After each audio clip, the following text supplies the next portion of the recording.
मैं तो जाऊंगा ही जाऊंगा और जाऊंगा 370 की बात करने के लिए, वो जाएंगे स्टेटहुड की बात करने के लिए। हमें लोगों ने जिम्मेदारी दी है कि हम 370 की लड़ाई लड़ें, अपने आईनी प्रोटेक्शंस की लड़ाई लड़ें, जो आईन ने हमें प्रोटेक्शंस दी है। और मैं चाहूँगा, मैं तो जाऊंगा ही ज़रूर, मैं चाहूँगा उसके साथ साथ कि ये एक दिन का कोई स्टेटहुड के लिए, कोई लोगों को खामोश करने के लिए कोई प्रोटेस्ट ना हो, एक दिन का कोई इवेंट ना हो। ये एक मुनज़्ज़म और मुसलसल एक जदोजहद हो, न सिर्फ स्टेटहुड के बल्कि आईनी प्रोटेक्शन जो 2019 में हमें प्रोटेक्शन दिए थे उनकी वापसी के लिए एक मुनज़्ज़म और मुसलसल जदोजहद हो। एक दिन का स्टेटहुड के लिए लोगों को खामोश करने के लिए कोई इवेंट ना हो। हमारे नौजवान जो विदाउट ट्रायल्स बन 6-6, 7-7 सालों से बन, जब तक वो जेलों में विदाउट ट्रायल्स बन, वो बेइंसाफी है।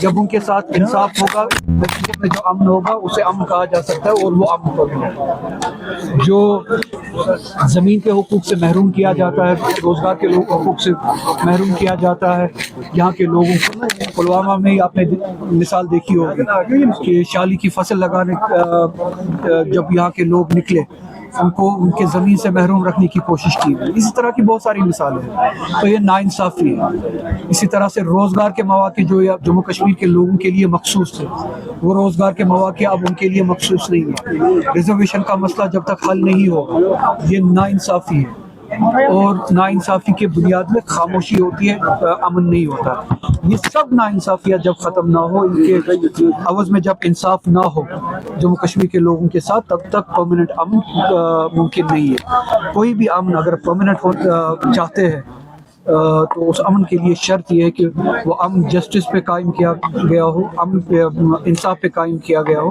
और वही जो है परमानेंट पीस बन सकता है। अपने पॉलिटिकल एजेंडा पे काम करें, लोगों के साथ दियानतदारी से उन वादों पे अमल करे जो वादे हमने दिए हैं। 2 साल अब होने को है, 2 साल गुजर चुके हैं इस हुकूमत के। पॉलिटिकल एजेंडा हो, आईनी हमारा जो क्वेश्चन हो और एडमिनिस्ट्रेटिव जो मामलात है, उस पे हमने अभी भी जो है काम नहीं किया है।